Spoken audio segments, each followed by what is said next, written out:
24वां अध्याय पार्ट 2। 24वें अध्याय की आगे की कथा।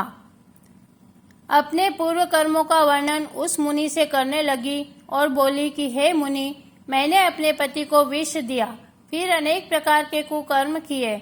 जो कोई धर्म करने वाली स्त्री अपने पति को वश में करती है, वह मेरी तरह ही ताम्रभांड नरक में तपाई जाती है।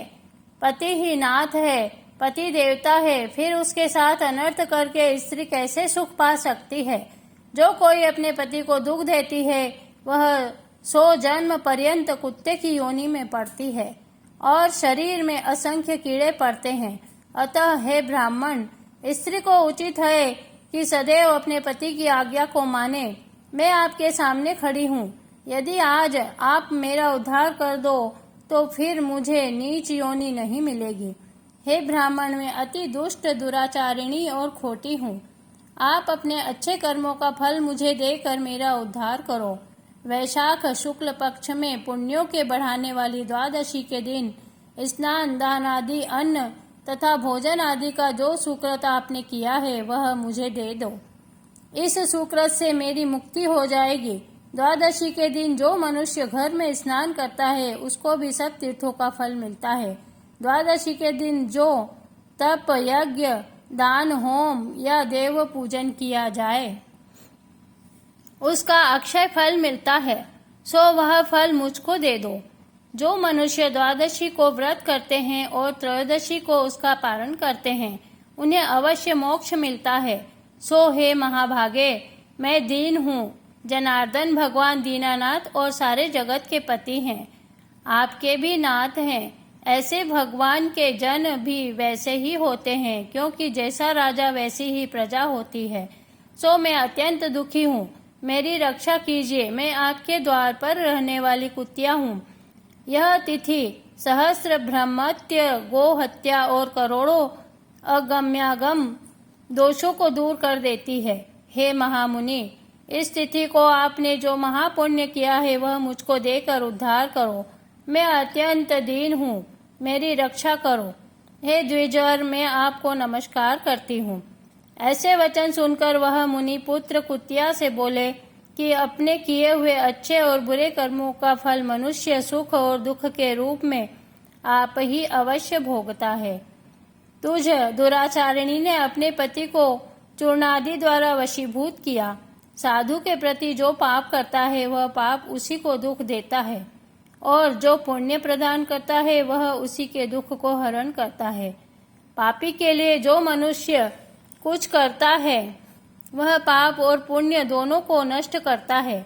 जैसे मिश्री मिला दूध सर्प को पिलाने से सर्प का विष बढ़ता है, कम नहीं होता। मुनि के ऐसे वचन सुनकर कुतिया दुखी होकर ऊंचा मुख करके जोर जोर से पुकारने लगी और उसके पिता पद्य बंधु से कहने लगी, मैं आपके द्वार पर पड़ी रहने वाली कुतिया हूँ। आपका जूठा टुकड़ा खाती रहती हूँ। आप मेरी रक्षा करिए, क्योंकि महात्मा गृहस्थियों को जो उनके द्वार पर उनकी शरण में पड़े रहते हैं, उनका उद्धार करना उनका परम कर्तव्य है। ऐसा वेद जानने वालों ने कहा है। चांडाल कुत्ता यह बलि भोजी है और सदा गृहस्थियों की दया के पात्र हैं।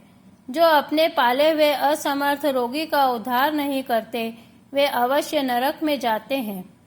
ऐसा मैंने विद्वानों से सुना है। सारे संसार का रचने वाला यह एक ही भगवान है। वह सबको रचकर अनेक प्रकार से उनकी रक्षा करता है। अतएव अपने पाले हुए की रक्षा करना भगवान की आज्ञा है। भगवान की आज्ञा नहीं मानते, वह अपना सर्वस्व नष्ट कर नरक के वासी होते हैं। आप दयालु हैं, आपका यह परम कर्तव्य है। आप मुझ मूर्ख का उद्धार कीजिए। ऐसे कुतिया के वचन सुनकर पद्यबंध घर के बाहर आया और पूछने लगा कि क्या बात है। तब उसके पुत्र ने सब कथा वर्णन की। पुत्र के वचन सुनकर वे विस्मय के साथ कहने लगे कि मेरा पुत्र होकर तूने यह क्या कहा। साधुओं को ऐसे वचन कहना उचित नहीं है।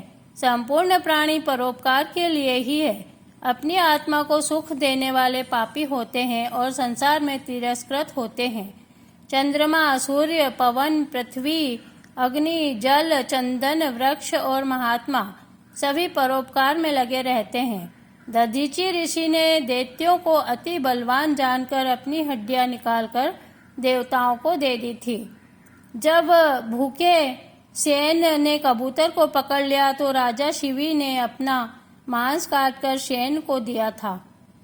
जीमूत नामी राजा ने गरुड़ के लिए अपने प्राण दे दिए थे। इसलिए विद्वान ब्राह्मण को तो सब पर ही दया करना चाहिए।